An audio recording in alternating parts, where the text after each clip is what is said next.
The reflection in the mirror showed everything I'd dreamed of since I was a little girl. Perfect white dress, hair styled just so, makeup that made me look like myself but better. I should have been ecstatic. Instead, my stomach churned with an unease I couldn't explain. "You look stunning, Zoe," my best friend Ren said, adjusting my veil. "James isn't going to know what hit him." I forced a smile, trying to shake off the gnawing feeling in my gut. "Thanks. I don't know why I'm so nervous." "Cold feet are normal," my mother Cecilia chimed in, fussing with my train. "I had them too, right before I married your father. But this felt different. The pit in my stomach had been growing for weeks, ever since I'd found that strange receipt in James's jacket, the one for a romantic dinner for two on a night he'd claimed to be working late. When I'd asked him about it, he'd laughed it off, said it was for a client meeting. I'd believed him because I wanted to believe him. "5 minutes until showtime!" Rachel, my cousin, poked her head into the bridal suite. Her excitement was contagious, momentarily pushing away my doubts. I met James 2 years ago at a charity gala. He'd been charming, successful, and seemed too good to be true. Our whirlwind romance had all the hallmarks of a fairy tale. Surprise weekend getaways, thoughtful gifts, and a proposal that could have been straight out of a romance movie. "Ready?" My father Edwin appeared at the door, looking dapper in his tuxedo. His eyes were misty as he offered his arm. I took one last look in the mirror, smoothed my dress, and nodded. "Ready." The wedding march began to play as we approached the church doors. Through the crack, I could see James standing at the altar, handsome in his black tux. Our eyes met, and he smiled, but something felt off. His smile didn't quite reach his eyes. The doors swung open. 200 guests rose to their feet. My father squeezed my arm as we began our walk down the aisle. I focused on James, trying to recapture that feeling of certainty I'd had when I'd said yes to his proposal. Halfway down the aisle, the church doors burst open again. "Stop the wedding!" The voice rang out clear and sharp, cutting through the music. Everyone turned. There, in the doorway, stood a woman I'd never seen before. She wore a wedding dress identical to mine. The music screeched to a halt. Gasps echoed through the church. My father's grip on my arm tightened. "James!" the woman called out, her voice breaking. "Tell them the truth! Tell them about us!" I turned to James. His face had gone chalk white. "Lucinda," he whispered, just loud enough for me to hear. "What are you doing here?" The bottom dropped out of my world. My legs went weak, but I forced myself to stay standing. The strange receipt, the late nights at work, the mysterious phone calls he'd step outside to take. It all clicked into place with devastating clarity. "Who is she?" I demanded, my voice surprisingly steady. James stepped toward me, hands raised placatingly. "Baby, I can explain."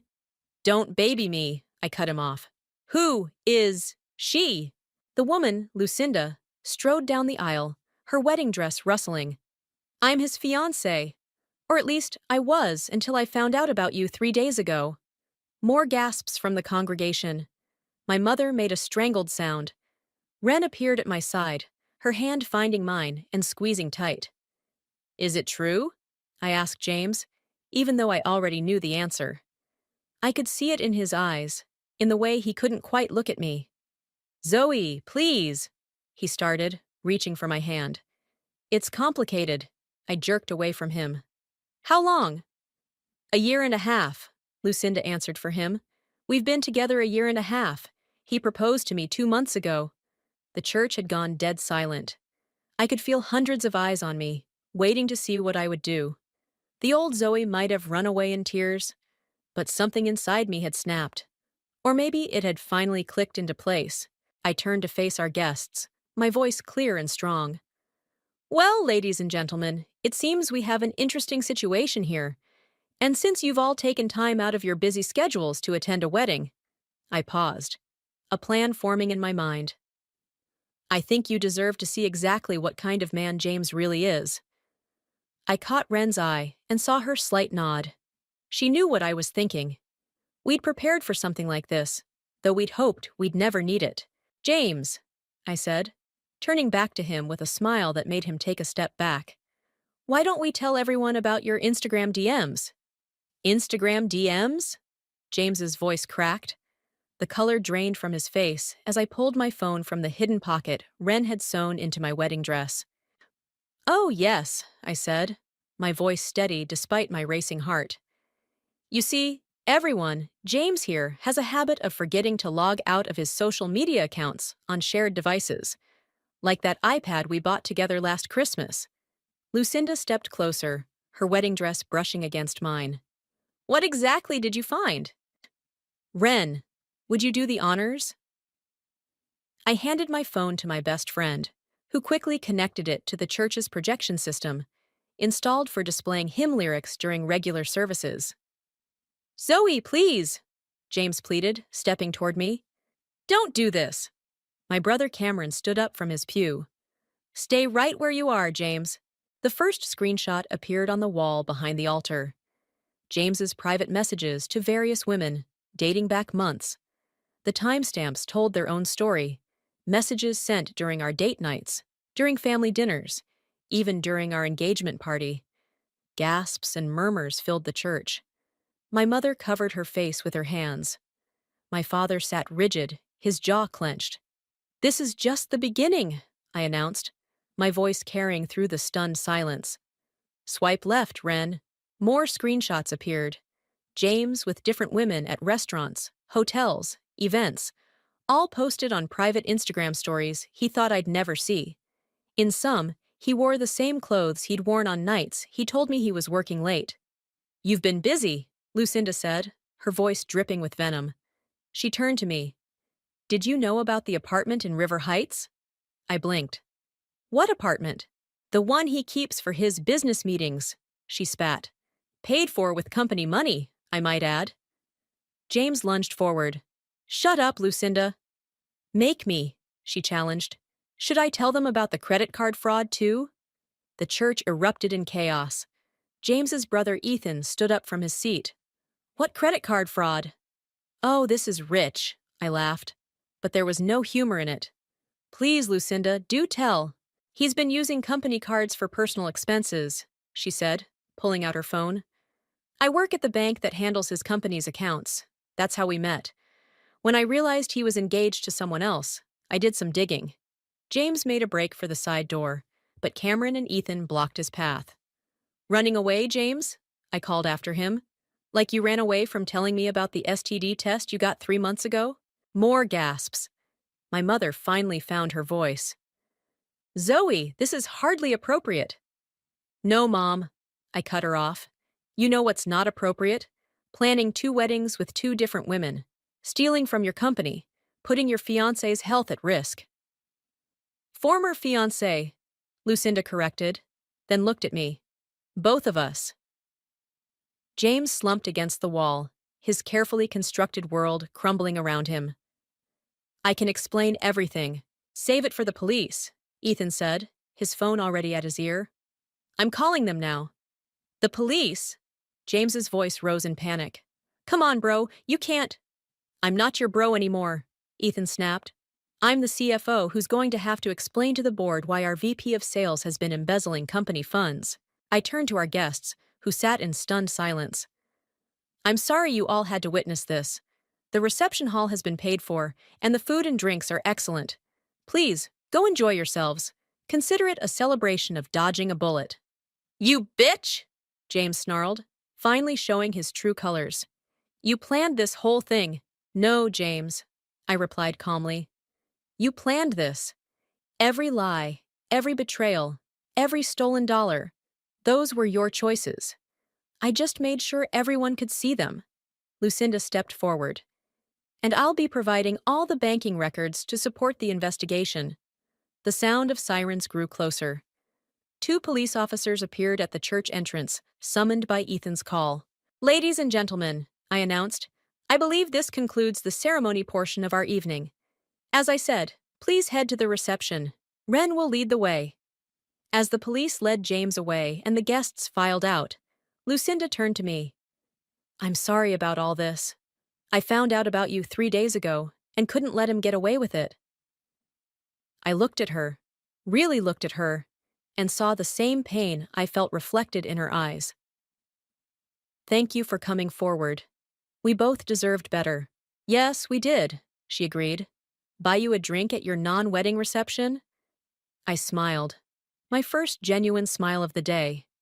Make it a double. Behind us, my mother was having vapors about the scandal, but my father's voice cut through her complaints. Our daughter just dodged a lifetime of lies and manipulation. I'd say this is the best wedding gift she could have received. I linked arms with Lucinda. Come on, let's go get that drink. I have a feeling this is the beginning of a beautiful friendship. The reception hall buzzed with a different kind of energy than I'd imagined for my wedding day. Instead of first dances and cake cutting, clusters of guests huddled together, whispering and shooting glances my way as I sat at the bar with Lucinda. So he told you he was divorced? I asked, sipping my martini. Claimed his ex-wife was crazy and unstable. Lucinda rolled her eyes. I'm guessing that's what he told other women about us, too. Ladies, Wren approached, holding her phone. You need to see this. James's arrest is already trending on social media. She showed us her screen. Videos of James being led out of the church were everywhere, along with screenshots from his Instagram that I'd exposed. The hashtag #SockWeddingFromHell was gaining traction. Good, I said, straightening my spine. Let's make it trend harder. Wren, remember that folder we made? Wren's eyes lit up. The receipts? All of them. Post everything. My mother appeared behind us, clutching her pearls. Zoe, stop this at once. You're embarrassing the whole family. No, Mom. James embarrassed us by thinking he could play us all for fools. I turned to face her. Why are you more concerned about appearances than the fact your daughter almost married a criminal? I have to agree with Zoe, my father said, joining us. Better a scandal now than a divorce later. But what will people say? My mother fretted. They'll say your daughter is a badass, Rachel chimed in, sliding onto a bar stool. The group chat is blowing up. Every woman in there is sharing their own stories of cheating exes. You've started a movement, Zoe. Lucinda checked her phone. The bank's fraud department just emailed me. They're launching a full investigation into James's accounts. Speaking of which, Ethan approached our group, looking grim. I just got off the phone with our board. They're pressing charges. James wasn't just using company cards for dates. He was running a whole scheme. Fake expense reports, ghost employees, the works. My stomach lurched. How much? Close to $500,000. The room spun slightly. I gripped the bar for support. I lived with him. We shared accounts. Will I be implicated? No, Ethan assured me. We've tracked everything. It's clear you weren't involved. In fact, he hesitated. We'd like to offer you a position in our compliance department. Your attention to detail in catching James's deception. We could use someone like you. A laugh bubbled up from my chest, slightly hysterical, but genuine. Are you offering me my ex-fiancé's job? Better salary, better title. Ethan shrugged. Think about it. My mother finally sat down, deflating slightly. Well, I suppose a corporate position would be respectable. Mom! I snapped. Can you stop thinking about respectability for 1 minute? I just dodged a bullet the size of a nuclear missile. Actually, Lucinda interjected, make that 2 nuclear missiles. She turned her phone toward us, showing a dating app profile. Look who I just found. There was James, under a different name. His profile claiming he was a single businessman looking for his soulmate. The profile was active as recently as yesterday. Son of a... my father started. Ladies and gentlemen. Wren's voice cut through the murmur of the crowd. She'd taken the stage where the band should have been playing our first dance. I think it's time we hear from our bride. The crowd turned toward me expectantly. Lucinda gave me a gentle push. Go. Own this moment. I walked to the stage, my wedding dress rustling with each step. The spotlight felt warm on my face as I took the microphone. This isn't the wedding speech I planned to give, I started, earning a few nervous laughs. But maybe it's the one that needed to be heard. To every woman who's ever been lied to, cheated on, or made to feel like she's crazy for asking questions. This is for you. The room fell silent. Today, I lost a fiancé, but gained something more valuable, my self-respect. And looking around this room, I see I'm not alone. Every woman who's ever doubted her instincts, who's pushed aside that nagging feeling that something wasn't right. Trust yourself. Phones were out, recording. I could see Rachel live streaming. So yes, my wedding turned into a public exposure of fraud and infidelity. But maybe that's exactly what it needed to be. Because silence protects the wrong people. I raised my glass. To dodging bullets and finding truth. And to the amazing women who stand together when the truth comes out. The room erupted in cheers. Lucinda and Ren rushed to hug me as I stepped off the stage. My father wiped his eyes proudly, and even my mother managed a small smile. "You know what?" Lucinda said, grinning. "I think we should start a support group." I looked at her, then at all the women in the room, recording and sharing their own stories. I think we already have. The morning after my non-wedding, I woke up to my phone practically exploding with notifications. Ren had stayed over, and she burst into my room waving her tablet. "You've gone viral!" she exclaimed. "The video of your speech has over 2 million views." I sat up, my head slightly fuzzy from last night's champagne. "What? Look at this!" She thrust the tablet at me. My speech from the reception was everywhere, with captions like "Bride exposes cheating fiancé in epic takedown" and "Wedding day justice." My phone buzzed, Lucinda calling. I put her on speaker. "Turn on channel 7 now," she said without preamble. Ren scrambled for the remote. The local morning news was running our story, complete with footage from the church. In what's becoming known as the Wedding Day whistleblower case, sources confirm that James Davidson is facing multiple charges of financial fraud. "Oh my God," I breathed. "That's not all," Lucinda said. "Check your email. I've gotten hundreds of messages from women who've been through similar situations. They want to tell their stories." My inbox was overflowing. Women sharing their experiences with infidelity, financial abuse, and gaslighting. Each one thanked me for speaking up. A text from Ethan popped up. "Board meeting in an hour. That job offer still stands. We need someone who can spot red flags." "You should take it," Ren said, reading over my shoulder. My doorbell rang. Rachel burst in moments later, carrying coffee and bagels. "The morning shows want interviews, and you've got to see what your mom posted." "My mother?" I grabbed Rachel's phone. There was my proper appearance-obsessed mother's Facebook post. "Yesterday, I learned that protecting family reputation means nothing if we're protecting lies. I'm proud of my daughter for standing up for truth. To all mothers, teach your daughters to trust their instincts." Tears pricked my eyes. "I can't believe she posted that." "People are responding like crazy," Rachel said. "Women are sharing it with their daughters." Another call came in. A woman named Sarah, who'd seen the video. She was sobbing. "Your speech gave me the courage to check my husband's phone," she said. "I found everything. The affairs, the secret accounts. I'm meeting with a lawyer today." "You're doing the right thing," I told her. "You deserve better." "We're starting a support group," Lucinda chimed in. "Would you like to join?" By noon, we had a name, Wedding Day Warriors, and over 500 requests to join our private Facebook group. Women supporting women, sharing resources, offering legal advice. My phone rang again. "Ethan, the board is impressed with how you handled everything," he said. "They want to know if you'd consider heading up a new division, corporate ethics and compliance.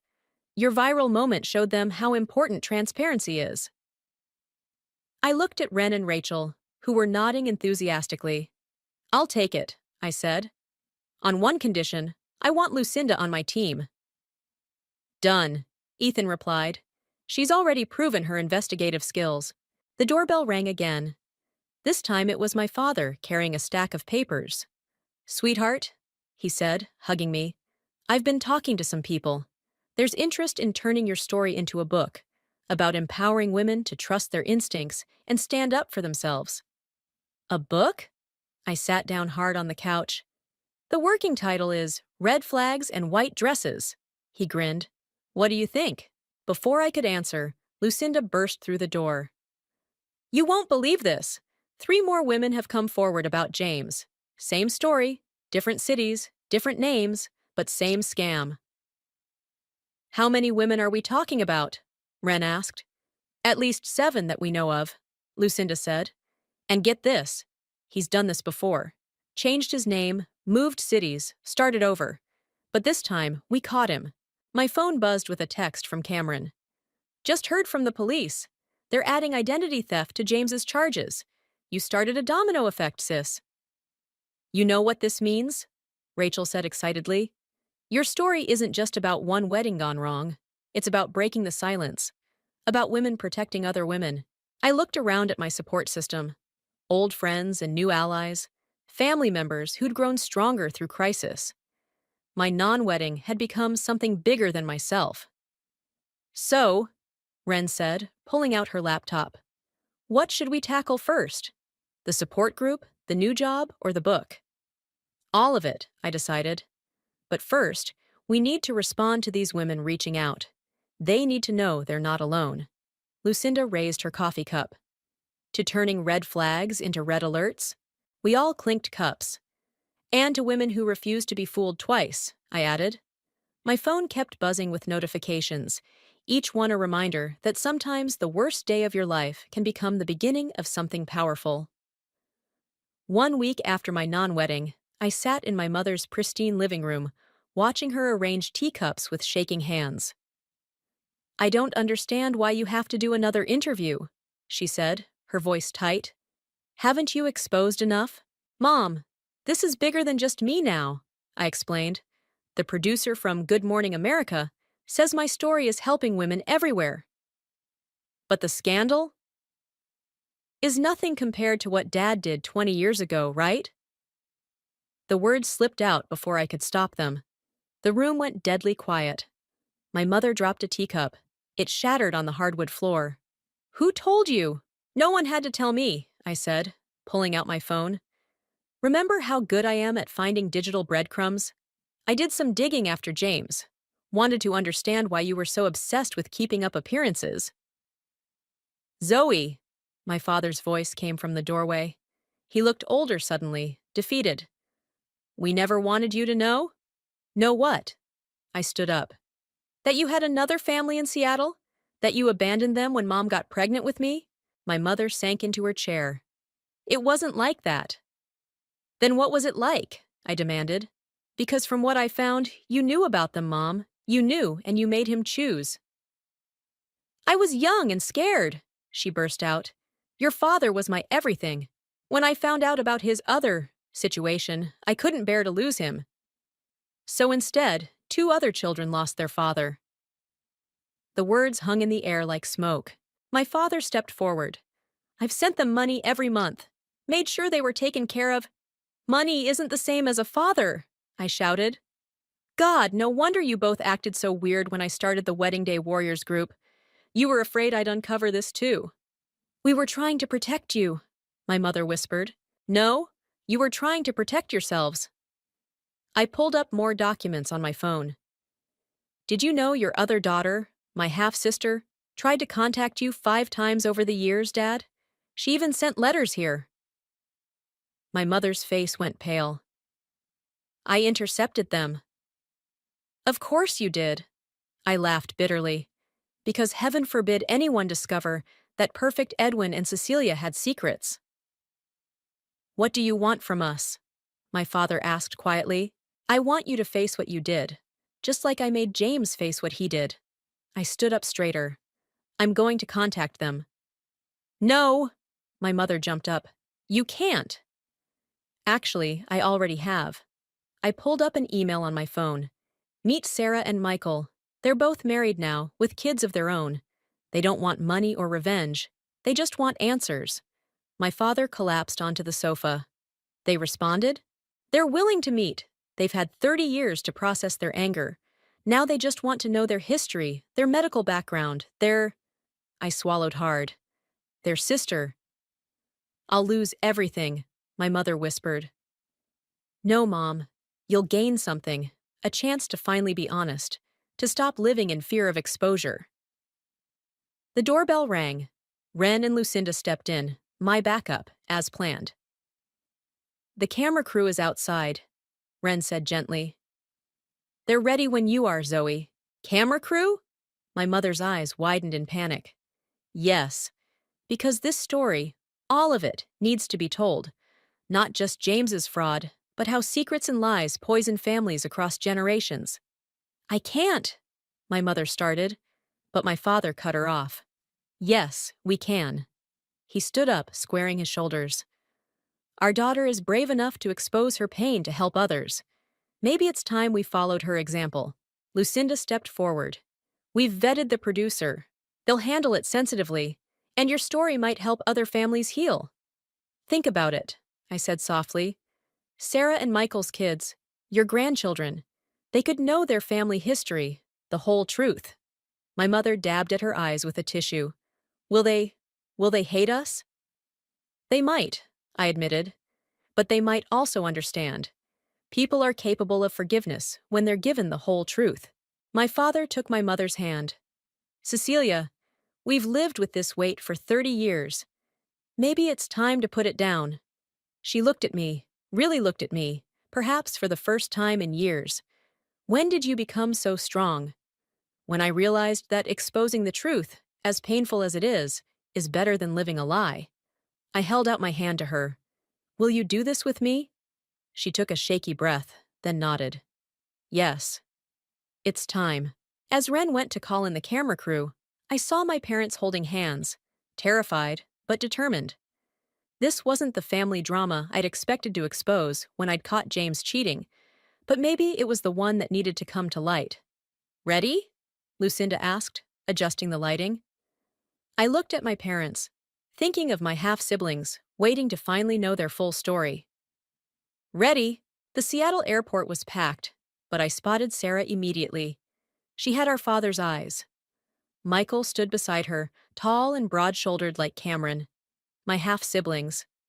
The words still felt strange. Zoe? Sarah stepped forward, her voice trembling slightly. You look just like your pictures. We stood there awkwardly for a moment, before Sarah pulled me into a tight hug. Michael joined in, and suddenly I was sandwiched between two strangers who were also family. I can't believe you found us, Michael said as we pulled apart. After all these years? Actually, I smiled, you found me. Through the Wedding Day Warriors page. Sarah nodded. When I saw your last name and recognized Dad in your viral video, I just knew. We grabbed coffee at the airport cafe. Lucinda and Ren had offered to come with me, but this felt like something I needed to do alone. Mom and Dad's interview airs tomorrow, I said, stirring my latte. They told everything. We saw the preview, Michael replied. His hands tightened around his cup. It's surreal, seeing him after 30 years. He's different now, I said softly. The guilt ate at him. Mom, too, once she finally admitted her part in it. Sarah pulled out her phone, showing me pictures of her kids, my nieces and nephews. Lily here, she has Dad's smile. We always wondered where it came from. Speaking of wondering. Michael leaned forward. There's something else we need to tell you, about James. My stomach clenched. What about him? After your story went viral, our mom recognized him, Sarah explained. He tried the same scam in Seattle 15 years ago, with our cousin Amanda. What? I nearly knocked over my coffee. Different name back then, Michael added, but same MO. Dating multiple women, financial fraud. Amanda was too embarrassed to press charges when she found out, but now she's willing to testify, Sarah finished. She's already contacted the prosecutor's office. My phone buzzed. A text from Ethan. Major breakthrough in James's case. Call ASAP. Excuse me, I said, stepping away to call him. We found his original identity, Ethan said without preamble. He's been running this scam for almost 20 years. Different names, different cities. The FBI is involved now. I walked back to the table, my legs shaky. James, or whatever his real name is. He's been doing this for decades. Amanda wants to meet you, Sarah said gently. All his victims, they're connecting through your group. You've created something powerful, Zoe. It's not just me, I replied. It's all of us. Speaking up, sharing our stories. I paused. Like we're doing now. Michael checked his watch. Mom's waiting at the house. She'd like to meet you if you're ready. Your mom wants to meet me? I hadn't expected that. She says anyone brave enough to expose both a con man and decades of family secrets deserves her respect. Sarah smiled.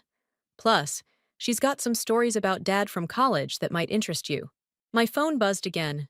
A message from my mother. Thinking of you today. Tell Sarah and Michael we'd like to meet when they're ready.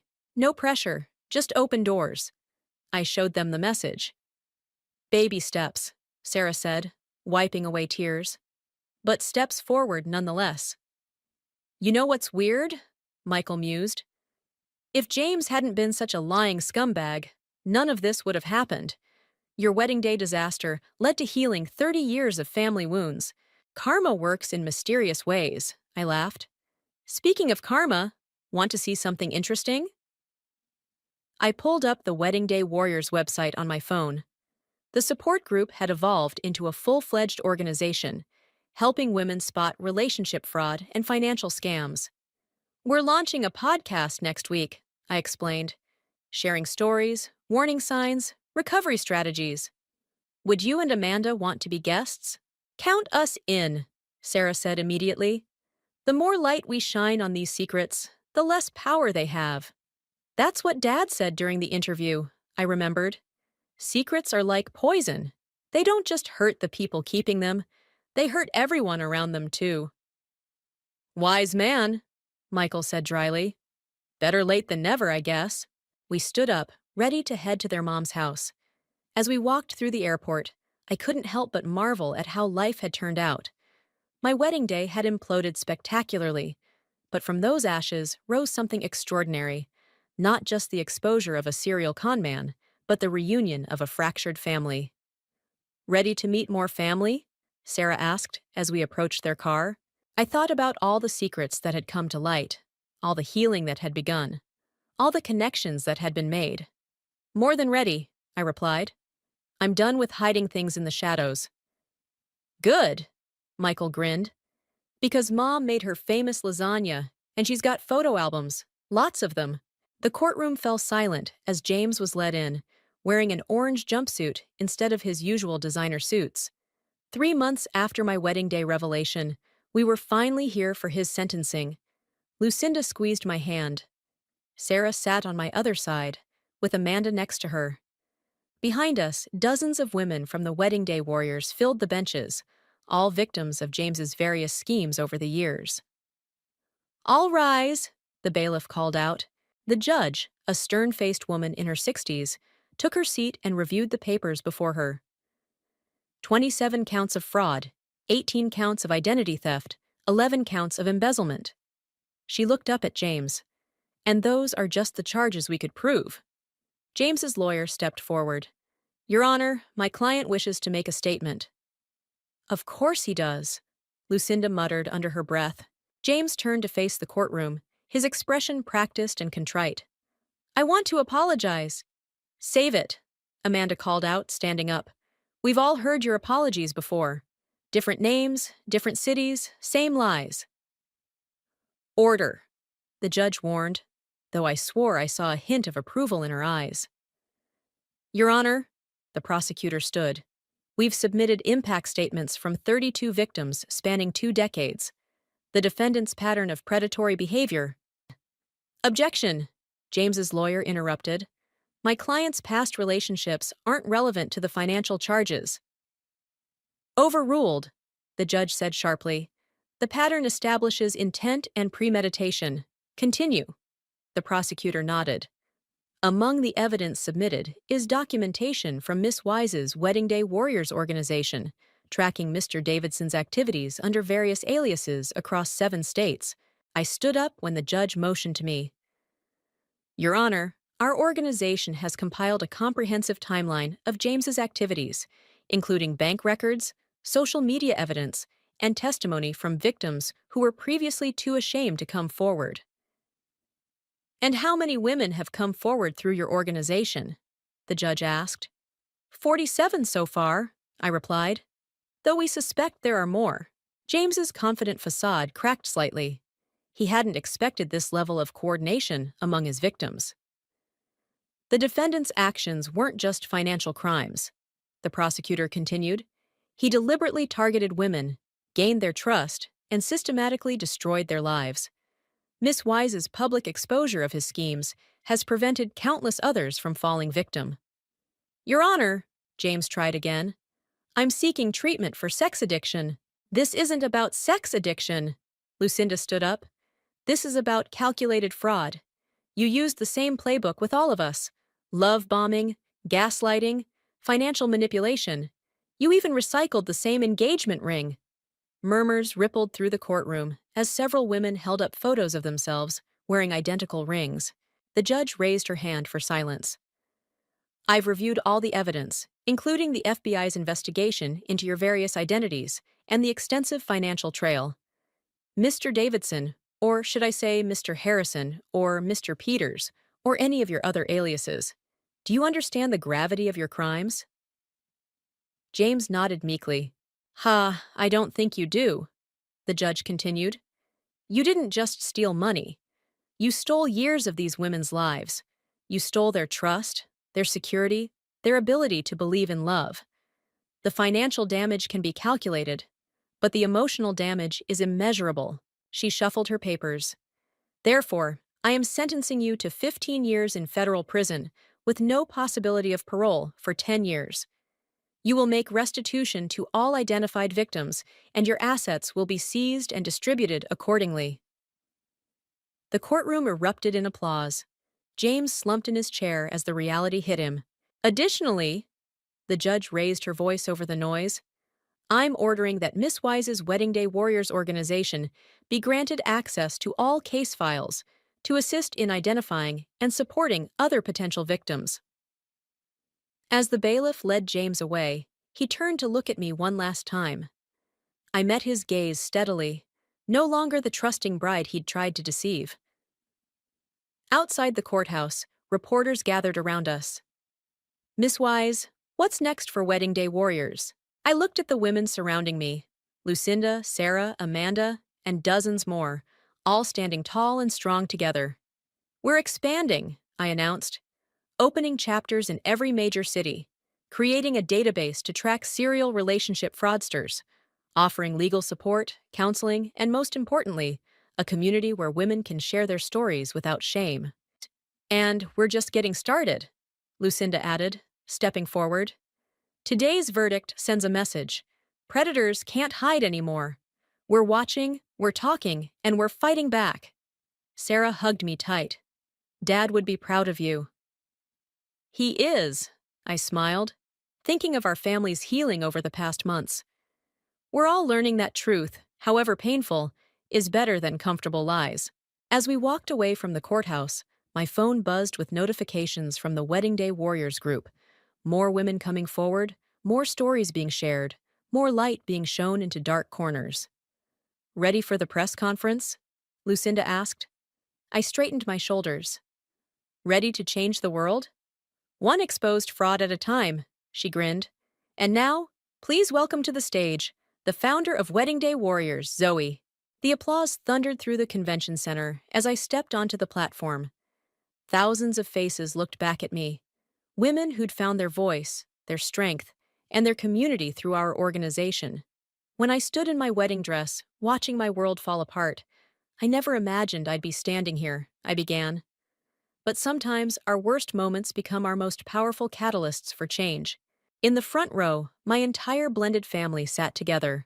My parents, Sarah and Michael, their mom Patricia, and all the nieces and nephews. Behind them, Lucinda and Ren managed the event staff, while Rachel coordinated with the livestream team. Today, Wedding Day Warriors has helped expose 312 serial relationship fraudsters. We've recovered over $12 million in stolen assets, but more importantly, we've created a network of support that spans continents. I gestured to the screens behind me, showing our global chapters connecting via video feed. But this isn't just about catching bad guys, I continued. It's about breaking the silence that protects them. It's about healing the wounds that shame keeps hidden. My mother stood up, walking to the stage with purpose. This wasn't planned, but I nodded for her to join me. My daughter taught me something powerful, she said, taking the microphone. She taught me that protecting lies costs more than facing truth. Today, I'm announcing the launch of our new program, Family Healing Circles, for those dealing with generational secrets and shame. The crowd erupted in applause. Patricia, Sarah, and Michael's mom wiped tears from her eyes as she watched her former rival become an ally in healing. Lucinda joined us on stage. And don't forget our biggest announcement. Thanks to our partnership with major dating apps, our fraud detection algorithm now helps screen for known predators before they can create new profiles. Speaking of predators, I added, I received a letter from James yesterday. He wanted to explain himself again. I sent back a copy of our latest statistics. How many women we've helped. How many lives we've saved. That was all the response he needed. The audience cheered. Among them sat Amanda and several other women who testified against James, now leading support groups of their own. But enough about the past, I said. Today, we're launching something new. The Wedding Day Warriors Foundation will provide legal aid, counseling, and financial planning for women rebuilding their lives after relationship fraud. And our first donor, I smiled at the back of the room where Ethan stood, is the company that once employed James. They're contributing his seized assets and matching them dollar for dollar. My father stood next to Patricia, both of them beaming with pride. Their healing journey hadn't been easy, but they'd shown that even decades-old wounds could mend with honesty and effort. We're also partnering with law enforcement agencies nationwide, Lucinda announced, training officers to recognize patterns of relationship fraud and financial abuse. No more dismissing these crimes as just relationship problems. Sarah brought her teenage daughter Emma to the stage. And for the next generation, Emma spoke clearly into the microphone, we're launching Warriors in Training, teaching young women to spot red flags and trust their instincts. I looked out at the sea of faces, survivors, supporters, warriors, all.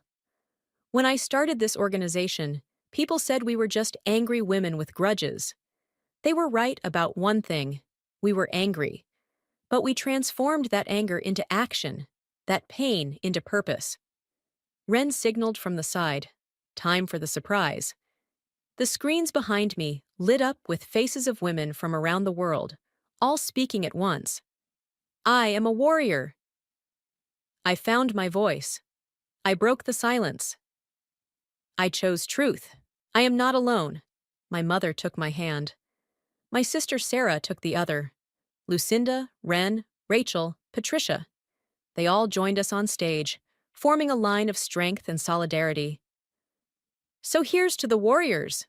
I raised my free hand. To the truth tellers and the silence breakers. To every woman who's ever doubted her instincts and then learned to trust them again. To every family healing from old wounds and building new bridges. The audience rose to their feet. And most of all, here's to the power of standing together. Because while one voice can be silenced, thousands of voices become a revolution. As the cheers filled the room, I felt the weight of my wedding ring finger, now bare, but stronger for it. I hadn't just survived a failed wedding, I'd helped build a movement. My phone buzzed with a new message, another woman reaching out, another story needing to be told, another warrior ready to rise. I smiled. Our work wasn't finished. It was just beginning.